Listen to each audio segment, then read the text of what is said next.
Islam adalah agama. Kamu bingung mau belajar keislaman tapi terkendala jarak dan waktu?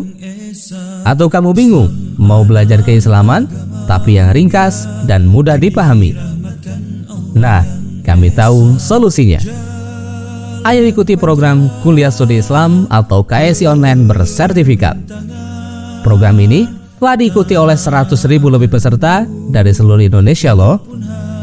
Dan program ini 100% gratis. Kenapa sih kamu harus bergabung di program Kuliah Studi Islam atau KSI Online ini? Pertama, kedua, ketiga,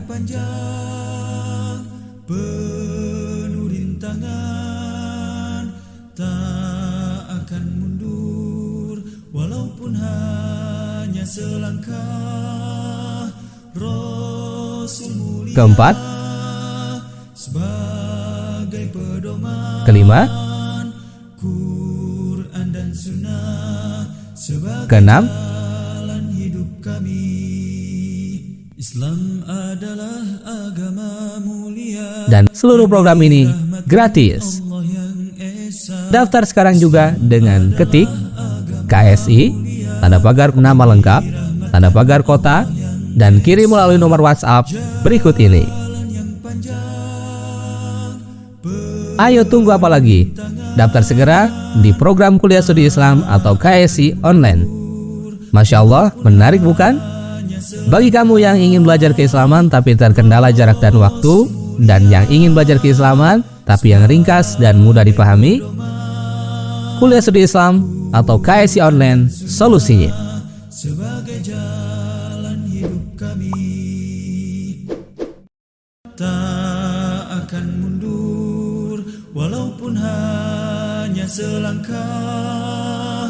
Rasul mulia sebagai pedoman, Quran dan Sunnah sebagai jalan hidup kami. Bismillahirrahmanirrahim. Alhamdulillah. Wassalatu wassalamu ala Rasulillah wa ala alihi wa sahbihi wa man ittaba'a hudah. Amma ba'd. Teman-teman sekalian yang dirahmati Allah, alhamdulillah di kesempatan kali ini insyaallah kita akan mempelajari beberapa ayat dari surat Al-Insan. Surat Al-Insan atau surat Hal Ata 'alal Insan ya. Surat ini namanya adalah nama yang masyhur surat Al-Insan, tapi nama lainnya adalah surat Ad-Dahr dan juga surat Hal Ata 'alal Insan. Abu Hurairah radhiyallahu anhu meriwayatkan bahwa Rasulullah sallallahu alaihi wasallam beliau biasa membaca surat Al-Insan, surat Hal Ata 'alal Insan, sebagaimana kata Abu Hurairah ya. Rasulullah sallallahu alaihi wasallam biasa membaca surat Hal Ata 'alal Insan pada rakaat kedua dari salat subuh di hari Jumat ya. Sedangkan pada rakaat pertama beliau membaca Alif Lam Mim Tanzilul Kitab As-Sajdah ya, surat Alif Lam Mim As-Sajdah ini. Jadi ini surat yang sering dibaca oleh Rasulullah sallallahu alaihi wasallam ya. Surat Al-Insan surat yang sering dibaca oleh Rasulullah sallallahu alaihi wasallam. Bahkan setiap pekan. Paling tidak setiap pekan di hari Jumat di salat subuh beliau membaca surat Al-Insan di rakaat yang kedua. Sedangkan di rakaat yang pertama surat apa? As-Sajdah ya, surat As-Sajdah, surat yang ke-32. Dan para ulama menjelaskan hikmahnya atau alasannya ya, hikmahnya kenapa Rasulullah sallallahu alaihi wasallam selalu menetapi ya, selalu membiasakan membaca surat Alif Lam Mim As-Sajdah pada rakaat yang pertama dan surat Al-Insan atau surat Hal Ata 'alal Insan pada rakaat kedua pada salat subuh di hari Jumat. Para ulama menjelaskan hikmahnya. Pertama, karena pada kedua surat ini, baik surat As-Sajdah maupun surat Al-Insan, disebut oleh Allah Ta'ala tentang asal-usul penciptaan manusia. Asal-usul penciptaan manusia. Sedangkan manusia itu diciptakan oleh Allah pada hari Jumat. Ayah manusia, ya, ayahnya para manusia yaitu ayah kita, Nabiullah Adam alaihissalam, itu beliau diciptakan pada hari Jumat. Dan di surat As-Sajdah Allah Ta'ala berfirman, Alladzi ahsana, di ayat yang ke-7, Alladzi ahsana kulla syai'in khalaqahu wa bada'a khalqal insana min tin thumma ja'ala naslahu min sulalatin min ma'in mahin. Dialah yang telah memperindah semua yang Dia ciptakan. Dialah Allah yang telah memperbagus, memperindah segala sesuatu yang telah Dia ciptakan. Dan Dia memulai penciptaan manusia dari tanah liat. Dia memulai penciptaan manusia dari tanah liat, itu Adam alaihissalam. Kemudian Dia menjadikan anak cucunya, menjadikan keturunannya itu dari saripati, air yang hina, min sulalatin min ma'in mahin, dari saripati air yang hina, itu nutfah, sperma. Thumma sawwahu wa nafakha fihi min ruhih wa ja'ala lakumus sam'a wal absara wal afidah. Kemudian Dia menyempurnakan penciptaannya itu, yaitu Adam alaihissalam. Kemudian Dia meniupkan ke dalamnya dari ruhnya, meniupkan ruh ciptaan Allah. Dan kemudian Dia menjadikan bagi kalian, wahai anak cucu Adam, pendengaran, penglihatan, dan hati. Jadi di surat As-Sajdah diceritakan tentang asal-usul penciptaan manusia. Dan di surat Al-Insan juga di ayat pertama dan kedua, khususnya di ayat kedua, Allah berfirman, Inna khalaqnal insana min nutfatin amsyaj nabtalihi faja'alnahu sami'an basira. Sesungguhnya kami telah menciptakan manusia dari nutfah, setetes air, amsyad yang bercampur, setetes air dari seorang laki-laki yang bercampur dengan sel telur dari seorang perempuan. Nabtalih, kami hendak menguji manusia itu dengan perintah dan larangan. Kami hendak mengujinya dengan seperangkat syariat. Faja'alnahu sami'an basira. Lalu kami jadikan manusia itu mendengar dan melihat. Nah, jadi di kedua surat ini, baik surat As-Sajdah maupun surat Al-Insan, Allah Ta'ala menceritakan tentang asal-usul penciptaan manusia. Dan juga pada kedua surat ini, Allah Ta'ala menceritakan tentang sebagian dari kedahsyatan hari kiamat, tentang kesudahan manusia. Tadi asal-usul penciptaan manusia, kemudian juga kesudahan manusia nanti di dunia itu, yaitu hari kiamat. Allah Ta'ala menceritakan tentang sebagian peristiwa pada hari kiamat. Allah berfirman, Walau tara idil mujrimuna nakisu ru'usihim inda rabbihim. Seandainya engkau melihat, wahai Rasulullah, pada saat orang-orang yang berdosa itu, para penjahat, orang-orang musyrikin, mereka menundukkan kepala mereka di sisi Rabb mereka, di sisi Allah. Kemudian mereka berkata, Ya Allah, sekarang kami melihat, kami mendengar, maka kembalikanlah kami ke dunia agar kami bisa beramal saleh. Dan sesungguhnya kami sekarang di hari kiamat, kami yakin, kami orang-orang yang yakin. Mereka berkata, menyesali seperti itu di hari kiamat. Kemudian Allah berfirman, Walau syi'na la'ataina kulla nafsin hudaha walakin haqqal qawlu minni la'amla'anna jahannama minal jinnati wan nasi ajma'in. Seandainya kami menghendaki, kata Allah, kami akan berikan pada setiap jiwa itu hidayah. Kami akan berhidayah kepada setiap jiwa. Tapi telah tetap keputusan kami, telah tetap perkataan kami di Lauhil Mahfuz, bahwa aku benar-benar akan memenuhi neraka Jahannam dari bangsa jin dan manusia seluruhnya. Fadhuqu bima nasitum liqa'a yaumikum hadza inna nasinakum wa dhuqu adzabal khuldi bima kuntum ta'malun. Maka rasakanlah sekarang, rasakan apa yang kalian lupakan, yaitu pertemuan kalian terhadap hari ini.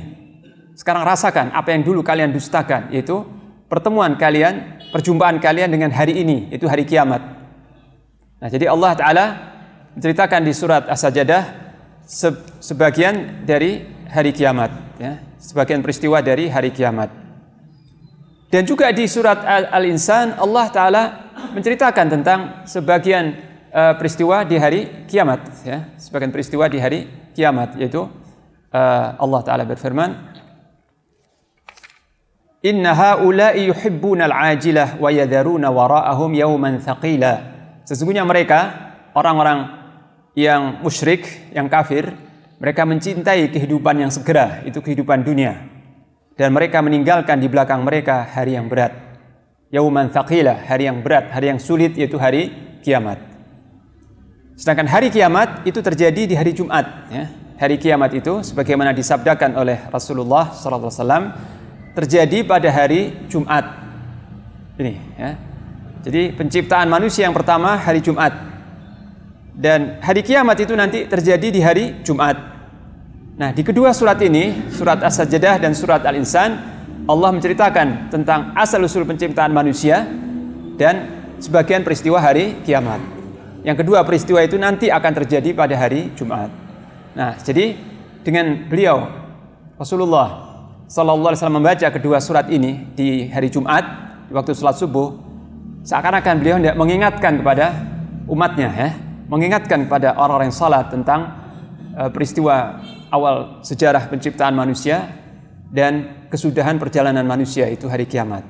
Jadi beliau hendak mengingatkan tentang beberapa hal, di antaranya dua hal yang penting itu, ya. Ini. Nah, teman-teman sekalian, ya, ini sunnah yang tetap selalu dilakukan oleh Rasulullah sallallahu alaihi wasallam dan para khulafanya, para khulafa ar-rasyidun, Abu Bakar, Umar, Utsman, Ali. Mereka selalu menjaga sunnah ini, tidak meninggalkan sunnah ini, selalu membaca dua surat ini di salat subuh di hari Jumat. Dan begitu pula salafus saleh menjaga benar-benar sunnah ini. Tetapi sekarang ini termasuk sebagian dari sunnah-sunnah Nabi yang mulai berangsur-angsur hilang, mulai berangsur-angsur tidak lagi kita temukan, atau jarang sekali, ya. Jarang sekali kita mendapati di masjid-masjid sekitar kita yang imam ketika salat subuh di hari Jumat membaca kedua surat ini, ya. Jarang kita dapati, jarang. Nah, ini kalau ditinggalkan, lama-lama sunnah ini dilupakan, ya.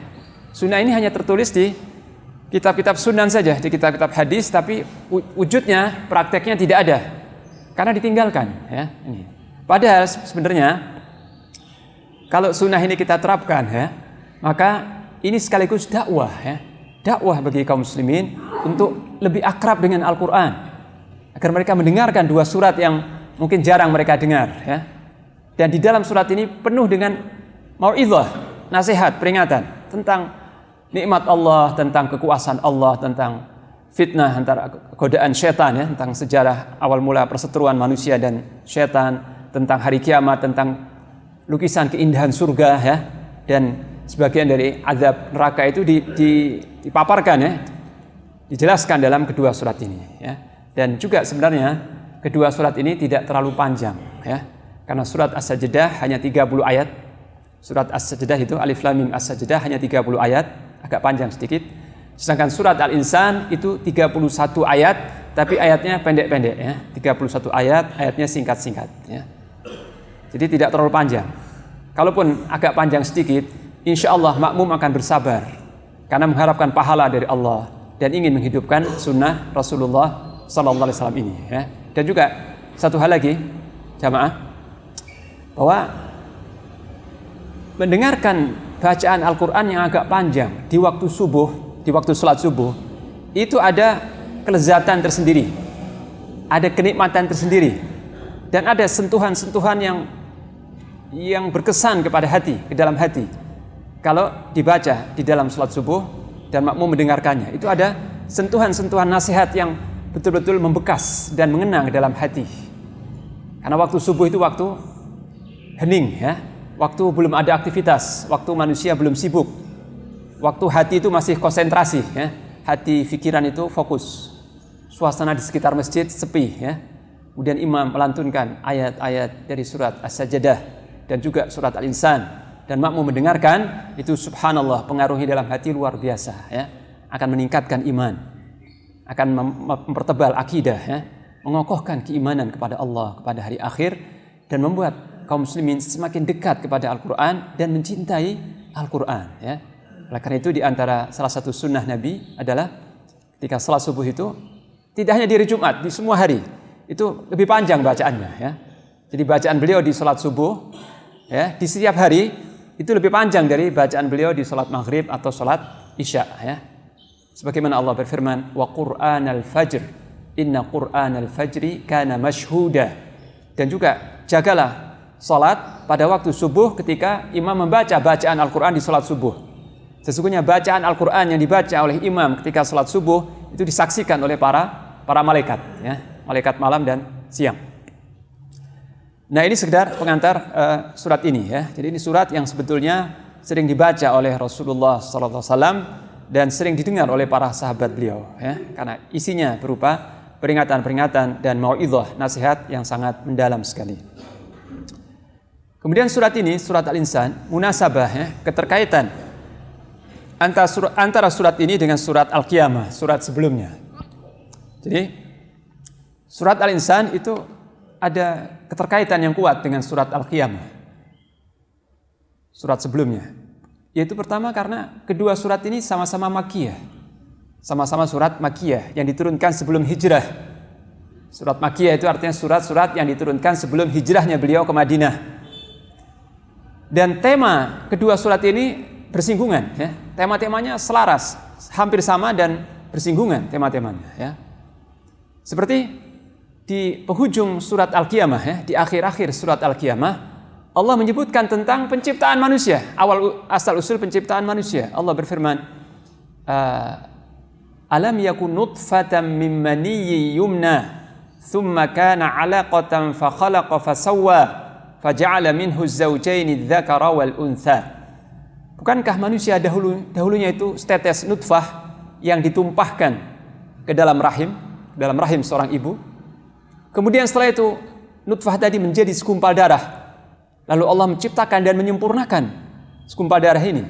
Faja'ala minhu az-zawjayn adz-dzakara wal untha.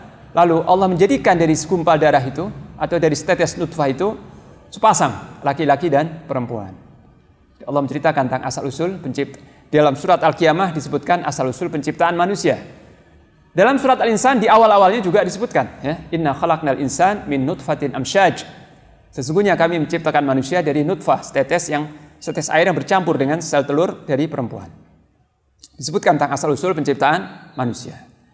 Juga di surat Al-Qiyamah, namanya Al-Qiyamah ya, disebutkan tentang kedahsyatan hari kiamat. Yas'alu ayyana yaumul qiyamah. Mereka orang-orang itu bertanya, kapan sih hari kiamat? Mereka ini bertanya karena menganggap jauh dan mustahil. Ayyana yaumul qiyamah, kapan itu hari kiamat? Maka Allah menjawab, fa idza bariqal basar wa khasafal qamar wa jumi'asy syamsu wal qamar yaqulul insanu yawma idzin ainal mafar kalla la wazar. Apabila pandangan mata sudah terbelalak ya, penglihatan manusia itu sudah terbelalak dan tidak berkedip lagi, dan bulan sudah gelap cahayanya, sudah hilang cahayanya. Matahari dan bulan dikumpulkan, padahal selama ini tidak pernah bertemu. Matahari dan bulan ketika itu dikumpulkan. Dan manusia berkata ketika itu, kemanakah tempat pelarian? Kemana kita akan berlindung atau berlari? Allah menjawab, kalla la wazar. Sekali-kali tidak ada tempat berlindung pada hari ini. Ila rabbika yawma idzinil mustaqar. Hanya kepada Rabbmu pada hari ini kalian akan dikembalikan, kalian akan dikumpulkan ya. Jadi Allah menceritakan dalam surat Al-Qiyamah sebagian dari kedahsyatan hari kiamat. Di surat Al-Insan Allah juga menyebutkan itu ya, tadi inna haula'i yuhibbunal ajilah wa yadharuna wara'ahum yawman thaqilah ya. Juga di ayat yang berbunyi yufuna bin nadri wa yakhafuna yawman kana syarruhu mustatirah. Mereka menepati nadarnya dan takut akan suatu hari yang keburukan azab pada hari itu merata kemana-mana. Kemudian juga di ayat yang berbunyi inna nakhafu mir rabbina yawman abusan qamtarira. Sesungguhnya kami takut dari Rabb kami suatu hari yang pada hari itu wajah-wajah manusia bermuka masam dan berkerut keningnya ya. Ini kedahsyatan hari kiamat. Jadi di kedua surat ini diceritakan tentang asal-usul penciptaan manusia dan kedahsyatan hari kiamat, sebagian kedahsyatan hari kiamat. juga diceritakan tentang pembagian manusia menjadi dua golongan. Nanti di hari kiamat manusia terbagi dua golongan. Di surat Al-Qiyamah Allah berfirman, wujuhu yawma idzin nadhirah. Pada hari itu ada wajah-wajah yang berseri-seri. Mereka bergembira karena masuk surga dan memandang wajah Allah Ta'ala. Kemudian sebaliknya, wa wujuhu yawma idzin basirah tadhunnu ay yuf'ala biha faqirah. Pada hari itu juga ada wajah-wajah yang cemberut, yang bermuka masam, dan pemilik wajah-wajah ini yakin bahwa akan ditimpakan kepada mereka bencana yang akan mematahkan tulang punggung mereka. Ini bencana yang dahsyat. Jadi manusia terbagi dua, ada pemilik wajah yang berseri-seri, ada pemilik wajah yang bermuka masam. Di surat Al-Insan juga Allah sebutkan bahwa manusia terbagi dua nanti. Pertama, inna a'tadna lil kafirina salasila wa aghlala wa sa'ira. Sesungguhnya kami telah siapkan bagi orang-orang yang kafir itu rantai-rantai besi dan belenggu-belenggu, belenggu-belenggu, wa sa'ira, dan api neraka yang panas. Ini penghuni neraka. Samping itu juga Allah berfirman tentang penghuni surga, Allah berfirman, walaqahum yawma idzin, fawaqahumullahu syarra dzalikal yaumi walaqahum nadrata wa surura wa jazahum bima sabaru jannata wa harira. Maka Allah melindungi mereka dari keburukan hari itu, yaitu hari kiamat, dan Allah memberikan kepada mereka keceriaan pada wajah dan kegembiraan pada hati, dan Allah membalas kesabaran mereka dengan surga dan pakaian sutra. Jadi di surat Al-Insan Allah menyebutkan tentang penghuni neraka sekilas, kemudian menyebutkan tentang penghuni surga dengan rinci, dengan panjang. Ini. Jadi antara surat Al-Qiyamah dan surat Al-Insan ada munasabah, ada keterkaitan yang kuat. Nah, sekarang kita masuk ke pembahasan surat Al-Insan yang terdiri dari 31 ayat. Allah Ta'ala berfirman, a'udzubillahi minasyaitonir rajim. Bismillahirrahmanirrahim. Hal ata 'alal insani hinum minad dahri lam yakun syai'an madhkura. Bukankah pernah datang kepada manusia itu suatu masa, suatu waktu dari masa di mana ketika itu manusia belum berwujud sesuatu. Lam yakun syai'an madhkura, manusia belum berbentuk sesuatu yang disebut. Jadi enggak ada ceritanya. Manusia belum ada wujudnya, Dan itu panjang, Sebelum kita dilahirkan oleh ibu kita ini tidak ada di muka bumi. Dan itu masa yang panjang, Jadi asalnya manusia ini tidak ada awalnya, Kemudian inna khalaqnal insana min nutfatin amsyaj. Sesungguhnya kami telah menciptakan manusia dari nutfah, setetes air yang bening, setetes air yang nutfah itu secara bahasa setetes air yang jernih, tapi tidak mesti jernih, Nutfah itu setetes air, itu sperma. Amsyaj yang bercampur dengan sel telur dari istrinya atau seorang perempuan. Ini. Nah, di dalam Al-Quran Allah Subhanahu Wa Taala sering mengulang-ulang tentang hal ini, itu asal usul penciptaan manusia di dalam banyak surat. Seperti falyanzuril insanu mimma khuliqa min ma'in dafiq. Hendaknya manusia itu melihat, memperhatikan dari apa dia diciptakan. Dia diciptakan dari air yang memancar. Dalam ayat lain, min sulalatin min ma'in mahin, dari saripati air yang hina, yang kotor, yang menjijikkan, Itu. Ini sering diulang-ulang di dalam Al-Qur'an. Hal semacam ini, Apa hikmahnya? 2. Yang pertama, Allah Subhanahu wa taala hendak mengingatkan manusia akan asal usulnya supaya manusia itu tawadhu, rendah hati kepada Allah.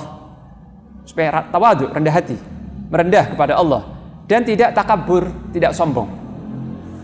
Sebab manusia ini ketika sudah dewasa dan sudah memiliki banyak potensi, memiliki banyak kemampuan, mampu membangun, mampu mengumpulkan harta, mampu menduduki jabatan, dan memiliki kemampuan-kemampuan, jadi pengusaha, jadi pemimpin, pejabat, raja. Nah, manusia ketika sudah memiliki pengikut yang banyak, kekayaan, kedudukan yang mapan dan sebagainya, rata-rata manusia itu sombong, melampaui batas. Layatuha ar-ra'ahu istaghna, melampaui batas ketika melihat dirinya sudah merasa cukup. Rata-rata manusia seperti itu. tabiatnya, melampaui batas, sombong. Lupa akan asal-usul penciptaannya. Dia tidak tahu, lupa ya. Lupa, lengah sama sekali. Ghaflah, lupa, tidak ingat, tidak menyadari bahwa dia itu asalnya setetes air yang hina, setetes air yang lemah, yang kemudian menjadi segumpal darah, kemudian dibentuk oleh Allah ya. Dan ketika lahir dalam keadaan yang lemah, tidak tahu segala sesuatu, la ta'lamuna syai'ah, tidak tahu sama sekali, tidak memiliki ilmu, tidak membawa harta, tidak membawa materi. Ketika lahir tidak membawa apa-apa, tidak punya apa-apa. Kemudian Allah ajarkan ilmu, Allah berikan harta, Allah berikan kemampuan, Allah berikan nikmat-nikmatnya, Allah berikan nikmat dan karunia-Nya. Setelah itu setelah dia mapan, dia lupa kepada Allah yang memberikan itu semua. Lupa kepada Allah yang memberikan segala macam nikmat dan sarana ini. Tidak bersyukur kepada Allah, tidak merendah kepada Allah, dan tidak mengakui nikmat-nikmat Allah. Bahkan takabur, berjalan dengan congkak di muka bumi ya. Lupa kepada penciptanya dan lupa kepada asal-usul penciptaannya. Nah, karena itu Allah Ta'ala berulang kali mengingatkan di dalam Al-Quran, wahai manusia, kamu ini ya, meskipun sekarang engkau mengumpulkan banyak harta, engkau punya kedudukan dan sebagainya, tapi lihat, engkau dahulunya adalah setes air yang lemah, yang kemudian aku proses, aku ciptakan. Ketika engkau lahir, engkau lemah, kemudian aku kuatkan sedikit demi sedikit, dan aku sempurnakan nikmatku. Maka jangan sampai engkau lalai ya, engkau lengah terhadap Allah sebagai pencipta dan lengah dengan asal-usul penciptaanmu. Ini hikmah pertama. Kemudian hikmah yang kedua adalah untuk menunjukkan tentang kekuasaan Allah Subhanahu wa Ta'ala, tentang kekuasaan Allah Ta'ala ya. Sebab kalau kita misalnya kita melihat bangunan gedung 20 lantai ya, gedung 20 lantai yang bagus dan indah, megah ya, kita akan mengagumi siapa? Kita pasti akan kagum dengan gedungnya ya.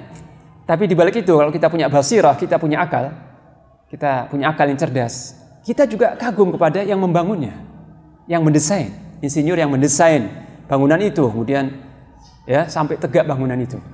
Kita akan kagum, masya Allah ya. Itu. Nah begitu pula manusia itu lebih mengagumkan dari gedung-gedung yang pencakar langit itu. Sebab gedung-gedung itu batu-batu ya, batu-batu yang disusun-susun. Sedangkan manusia itu laqad khalaqnal insana fi ahsani taqwim. Sesungguhnya kami telah menciptakan manusia dalam sebaik-baik bentuk. Sebaik-baik bentuk, yakni sebaik-baik susunan. Tidak hanya fisiknya.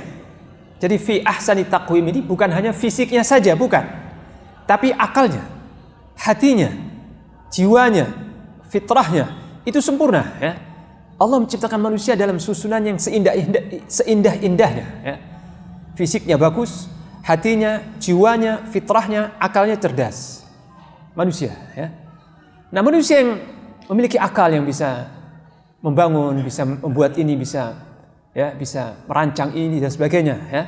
Manusia memiliki kekuatan akal, kekuatan fisik, kekuatan jiwa yang sangat mengagumkan ini. Ini Allah ciptakan dari setetes nutfah. Allah mampu menciptakan manusia yang sempurna itu dari setetes nutfah, setetes sperma.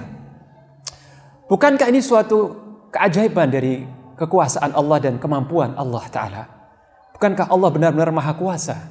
Al-Khallaqul Alim, maha pencipta dan maha mengetahui. Bagaimana dia mampu menciptakan manusia yang sempurna ini dari sesuatu yang sederhana sekali, itu setetes sperma. Ini sesuatu yang mengagumkan kalau kita mau memikirkan ya. Sesuatu yang sangat mengagumkan dan menunjukkan kekuasaan Allah Ta'ala, dan menunjukkan hanya Dia yang berhak disembah, hanya Dia yang berhak diibadahi, karena tidak ada pencipta selain Dia ya. Ini hikmahnya ya. Allah berulang kali menceritakan tentang asal-usul penciptaan manusia. Paling tidak ada dua hikmah tadi ya. Ini. Kemudian Allah berfirman, nabtalih, kami hendak menguji manusia itu. Kami hendak menguji manusia. Diuji dengan apa? Diuji dengan perintah dan larangan. Allah turunkan Rasul, Allah turunkan kitab suci, kemudian Allah berikan perintah-perintah dan larangan-larangan. Allah tidak menguji apakah manusia ini taat kepada Allah atau mengabaikan perintah dan larangan Allah. Allah tidak menguji. Dan ini hikmah Allah, karena mustahil, ya, Maha Suci Allah. Ketika Allah menciptakan manusia dengan seindah-indah bentuk, Allah memberikan rizki dari langit dan dari bumi. Setelah itu dibiarkan manusia beraktivitas, berbuat semaunya. Tidak ada ibtila, tidak ada ujian, dan tidak ada hisab, tidak ada perhitungan nanti di hari kiamat, dan tidak ada pembalasan amal. Jadi manusia setelah diciptakan silahkan dibebaskan mau berbuat apa saja, mau beramal saleh, mau berbuat maksiat, mau beriman, mau berkafir, mau kafir. Setelah itu tidak ada hisab, tidak ada pembalasan di hari kiamat. Kalau seperti itu keadaannya, maka itu suatu kebatilan, suatu kesia-siaan yang Maha Suci Allah dari hal itu. Dan ini tentang ini disinggung di surat Al-Qiyamah. Allah berfirman di akhir surat Al-Qiyamah, ayahsabul insanu ayyutraka suda. Apakah manusia itu mengira bahwa dia akan dibiarkan begitu saja? Dibiarkan begitu saja setelah diciptakan Allah, tidak diperintah dan tidak dilarang, tidak diberikan pahala dan tidak dihukum atas kejahatannya, ya. Maha Suci Allah dari persangkaan semacam itu, ya. Jadi setelah Allah menyebutkan asal usul penciptaan manusia, kemudian Allah menyebutkan satu misi yang penting bagi manusia, satu hal yang penting diingat oleh manusia, bahwa Allah tidak menguji kita ini di dunia. Jadi kita di dunia sekarang ini kita sedang diuji. Kita sekarang sedang menjalani ujian. Apa ujiannya? Berupa perintah dan larangan. Apakah diagungkan perintah-perintah itu dan diagungkan larangan-larangan itu sehingga tidak dilarang, atau diabaikan? Kita semua sedang diuji. Semenjak kita akil sampai maut, sampai al-maut datang menjemputnya, ya. Nah, kita harus menyadari bahwa kita sedang diuji. Apakah kita termasuk hamba Allah yang bersyukur atau yang kufur, ya? Nah, itu jamaah teman-teman sekalian, beberapa ayat dari surat Al-Insan yang sempat kita kaji di kesempatan kali ini. Mudah-mudahan apa yang kita kaji ini bermanfaat dan Allah tambahkan kepada kita iman, ilmu dan amal saleh, ya. Demikian dari saya. Wassallallahu ala nabiyyina Muhammad wa ala alihi wa sahbihi wasallam. Wassalamualaikum warahmatullahi wabarakatuh. Tak akan mundur walaupun hanya selangkah. Rasul mulia sebagai pedoman, Quran dan Sunnah sebagai jalan hidup kami.